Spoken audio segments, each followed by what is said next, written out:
अस्सलामुअलैकुम, welcome to my YouTube channel. आज की अपनी इस वीडियो में मैं आपके साथ स्किन एलर्जी प्रॉब्लम को सॉल्व करने के लिए टिप्स शेयर करने वाली हूँ। स्किन एलर्जी की बहुत सी रीज़न्स होती हैं। कुछ लोगों को डस्ट और पोल्यूशन की वजह से एलर्जी का मसला हो जाता है और बाज़ दफ़ा इम्यूनिटी सिस्टम में होने वाले रिएक्शन की वजह से भी एलर्जी जैसा मसला पैदा हो जाता है। लेकिन ज़्यादातर लोगों में ऐसी चीज़ें खाने की वजह से एलर्जी का मसला पैदा होता है जो कि बॉडी के लिए फ़ायदेमंद नहीं होती और अच्छी और मयारी नहीं होती। और जो लोग एंटीबायोटिक अद्वियात का मुसलसल इस्तेमाल कर रहे होते हैं तो उनके जिस्म पर एलर्जी का मसला ज़्यादा बढ़ता चला जाता है और अगर इसे फ़ौरी तौर पर हल ना किया जाए तो ये स्किन के लिए और सेहत के लिए बेहद नुकसानदेह साबित हो सकता है, क्योंकि इन एंटीबायोटिक अद्वियात के इस्तेमाल की वजह से चेहरा सुर्ख होना शुरू हो जाता है और जिस्म पर ख़ारिश और सोजन की सूरत में एलर्जी शुरू हो जाती है। और फिर जिन्हें इस तरह की एलर्जी का मसला हो जाए तो वो फिर इस एलर्जी के मसले को हल करने के लिए मुख्तलिफ़ क्रीमों और अद्वियात का इस्तेमाल शुरू कर देते हैं, जिनसे वक्ती तौर पर तो आराम मिल जाता है, लेकिन जब दवाइयों का असर ख़त्म होता है तो एलर्जी दोबारा शुरू हो जाती है और फिर इन अद्वियात के इस्तेमाल की वजह से बहुत से साइड इफ़ेक्ट्स भी शुरू हो जाते हैं। और बाज़ लोगों को जिन्हें डस्ट और पोल्यूशन की वजह से एलर्जी होती है तो इस एलर्जी की वजह से उनकी जिल्द सुर्ख होना शुरू हो जाती है और सूजन शुरू हो जाती है और बाज़ दफ़ा तो एलर्जी इस कदर बढ़ जाती है कि जिल्द खुश्क होकर फटने लगती है।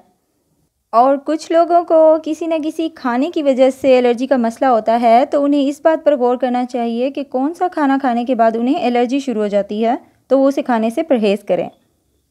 जिन्हें इस तरह के एलर्जी के मसाइल हैं उन्हें ये बात भी ज़रूर जहन में रखनी चाहिए कि एलर्जी के मसाइल के हल के लिए मुख्तलिफ़ करीमें और अद्वियात तो मार्केट से मिल जाती हैं, लेकिन इनके इस्तेमाल से सिर्फ वक्ती तौर पर फ़ायदा होता है। लेकिन घरेलू टोटकों के इस्तेमाल से इस तरह की एलर्जी से हमेशा के लिए निजात मिल जाती है और जो घरेलू टोटके मैं आपके साथ शेयर कर रही हूँ वो बेहद मुफीद हैं और इनके इस्तेमाल से जिस किस्म की भी एलर्जी हो वो हमेशा के लिए ख़त्म हो जाएगी। यहाँ दो टिप्स मैं आपके साथ शेयर करने लगी हूँ। पहली टिप में जिन अज्जा की मदद से आप जो आमेज़ा तैयार करेंगे वो जिस्म के तमाम एलर्जी शुदा हिस्सों पर लगाने के लिए है और उसके लिए जो इंग्रेडिएंट्स आपको चाहिए वो आप नोट कर लें। आपने लेनी है एलोवेरा जेल आधा कप और मछली का तेल आपने लेना है 2 चाय के चम्मच। अब ये आधा कप फ्रेश एलोवेरा जेल और 2 चाय के चम्मच मछली का तेल आपने एक बाउल में लेकर इन दोनों अज्जा को अच्छी तरह से मिक्स कर लेना है। अब यह आमेज़ा जिस्म के तमाम एलर्जी शुदा हिस्सों पर अप्लाई करने के लिए तैयार है और रोज़ाना रात को सोने से पहले आपने इस आमेज़े को तमाम एलर्जी शुदा हिस्सों पर लगाना है और आपने इस आमेज़े को रोज़ाना बाकायदगी से इस्तेमाल करना है। 2 हफ्ते के बाकायदा इस्तेमाल से आपको जिस्म की एलर्जी से हमेशा के लिए निजात मिल जाएगी। ये जिस्म के तमाम एलर्जी शुदा हिस्सों पर लगाने के लिए बहुत ही बेस्ट टिप है। और अब दूसरी टिप जो मैं आपके साथ शेयर करने वाली हूँ उसके लिए जिन अज़ा की मदद से आप जो आमेज़ा तैयार करेंगे वो एलर्जी शुदा हिस्सों पर लगाने के लिए नहीं है बल्कि पीने के लिए है। और उसके लिए जो इंग्रेडिएंट्स आपको चाहिए वो आप नोट कर लें। आपने लेना है खुश्क पुदीना 80 ग्राम, कलौंजी आपने लेनी है 20 ग्राम और सर फूका आपने लेना है 40 ग्राम। खुश्क पुदीना एलर्जी के मसाइल को हल करने के लिए बेहद मुफीद होता है और कलौंजी में हर बीमारी के लिए शिफा होती है और ये कलौंजी एलर्जी के मसाइल को हल करने के लिए भी बेहद मुफीद है। और तीसरी चीज़ जो मैंने आपको बताई है वो है सर फूका। ये एक जड़ी बूटी है, ये किसी भी पंसार के पास से आपको मिल जाएगी। ये भी जिस्म की हर तरह की एलर्जी को ख़त्म करने के लिए बेहद फ़ायदेमंद होती है।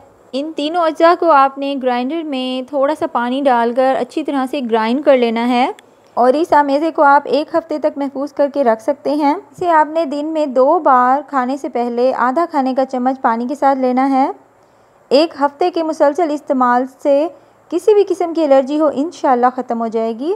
और इस दौरान आपने किसी भी तरह की तली हुई मसालेदार चीज़ें इस्तेमाल नहीं करनी और पानी जितना ज़्यादा हो सके पिएँ, एलर्जी उतनी ही जल्दी ख़त्म होगी और आपकी स्किन बिल्कुल क्लियर और सॉफ्ट हो जाएगी। ये थी एलर्जी प्रॉब्लम को सॉल्व करने के लिए टिप। और आपको मेरी आज की वीडियो कैसी लगी मुझे कमेंट्स में अपनी फ़ीडबैक ज़रूर दीजिएगा और मेरे चैनल को भी ज़रूर सब्सक्राइब कर लें और बेल आइकन पर भी ज़रूर क्लिक कर लें ताकि मेरी हर आने वाली नई वीडियो की नोटिफिकेशन आपको मिलती रहे। फिर मिलते हैं नेक्स्ट वीडियो में। अल्लाह हाफिज़।